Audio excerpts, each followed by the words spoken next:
নমস্কার বন্ধুরা, স্বাগত জানাই জবার রান্নাঘর উইথ ভিলেজ ফুডে।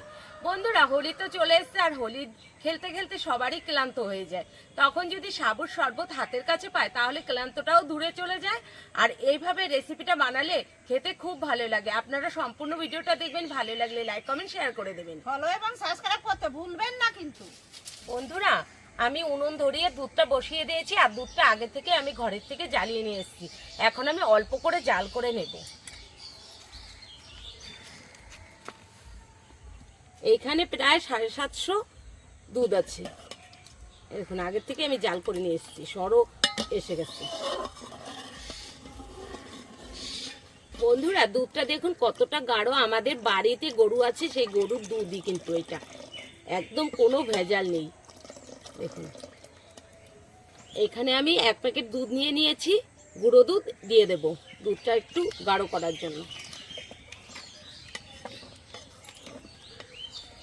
আরেক প্যাকেটও দিয়ে দেব, 10 টাকা দামে 2 প্যাকেট দিয়ে দিলাম।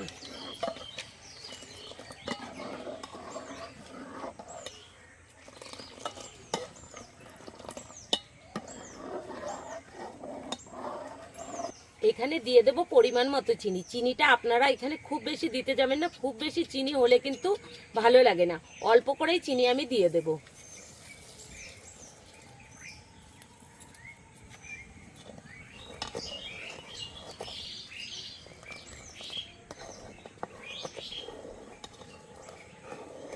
দুধটা দেখুন গাঢ় করে নিয়েছি, এবার নামিয়ে দিচ্ছি।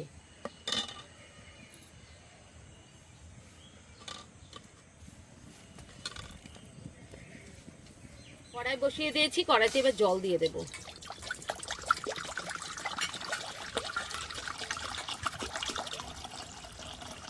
জলটা একটু বেশি দেব। জল গরম হয়ে গেছে, এবার আমি সাবুগুলো দিয়ে দেবো। আর দেখুন, সাবুগুলো কিন্তু আমি একটু বড় দানার সাবু নিয়েছি। এই সাবুটা কিন্তু একাদশী সময় কিন্তু খেতে হয়, সেই সাবুটাই আমি নিয়েছি, হাফ বাটি মতো নিয়েছি। এবার ভালো করে জাল করে নেব।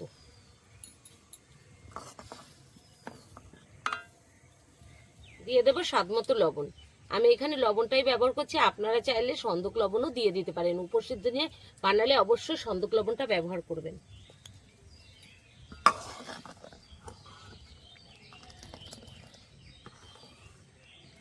বন্ধুরা, তরমুজটা আমি ভালো করে ধুয়ে নিয়েছি, এখন কেটে নেব।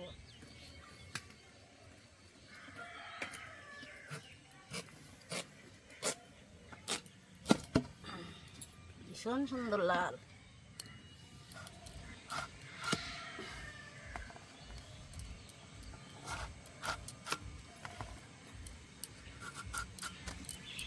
খোসাটা ছাড়িয়ে নেব।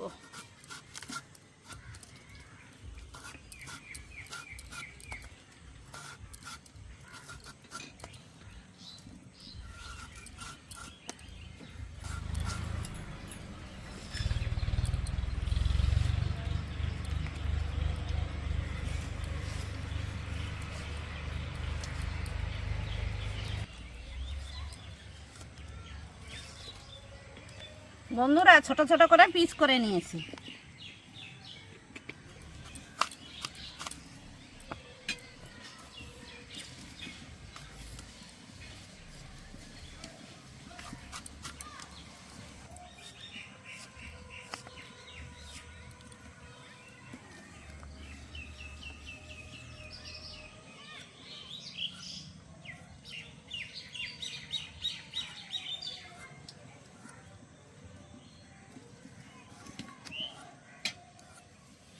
বন্ধুরা, এই যে টুকরো টুকরো করে নিয়েছি ছোট করে।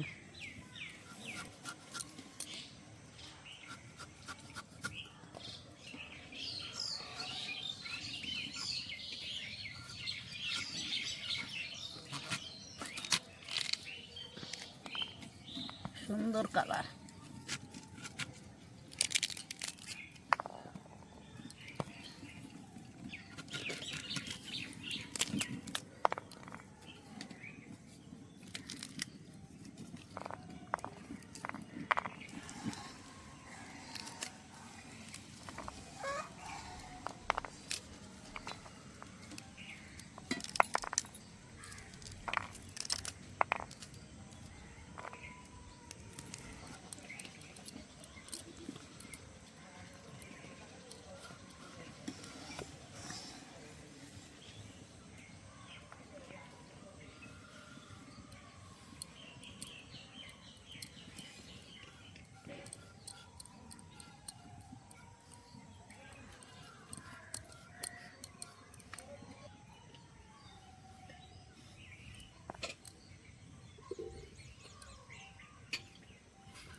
এই দেখুন ছোট ছোট করে টুকরো করে নিয়েছি।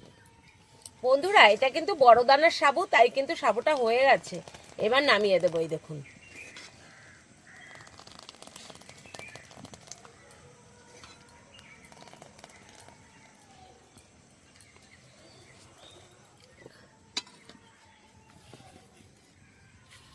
ছেঁকে নেব।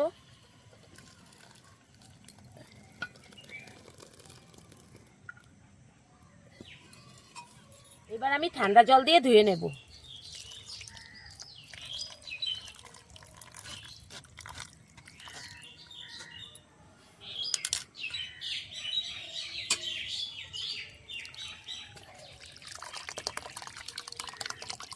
দুধটা একটা পাত্রের ভিতরে ঢেলে নিয়েছি। এবার আমি সাবুগুলো দিয়ে দেব।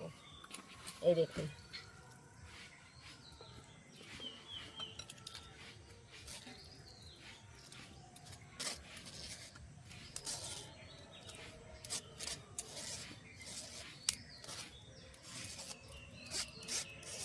এবার আমি ফ্রুটগুলো দিয়ে দেব। প্রথমে দেব আপেল। দুধটা কিন্তু অবশ্যই আপনারা ঠান্ডা করে দেবেন, আমি কিন্তু ঠান্ডা করে দিয়েছি। এবার তরমুজ দিয়ে দেব।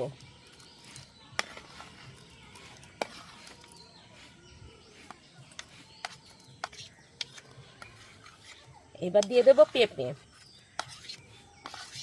আমি আমার পছন্দ মতো ফলগুলো নিয়ে নিয়েছি, আপনারা আপনাদের পছন্দ মতো ফলগুলো নিয়ে নেবেন। আমি যেইগুলো দিয়েছি সেগুলো আপনাদের দিতে হবে তার কোনো মানে নেই। আপনার যেটা পছন্দ হবে আপনারা ঠিক সেটাই দিতে পারেন। এবার দিয়ে দেব বেদানা।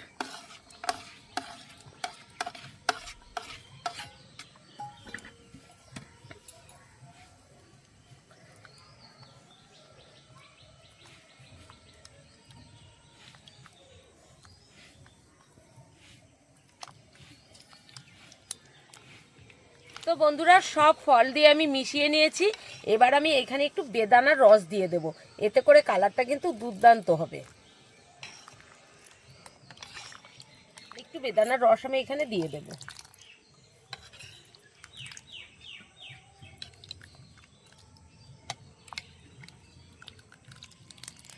বন্ধুরা আপনারা যদি ঠান্ডা ঠান্ডা খেতে চান তাহলে অবশ্যই 4 থেকে 5 ঘন্টা ফ্রিজে রেখে তারপরে বের করে খাবেন, তাহলে কিন্তু আরও টেস্টি লাগে। আমি এখন এইভাবেই খাবো। বড় হয়ে যাচ্ছে হাতাটা।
আর একটু ছোট হাতাটা হলে ভালো হতো।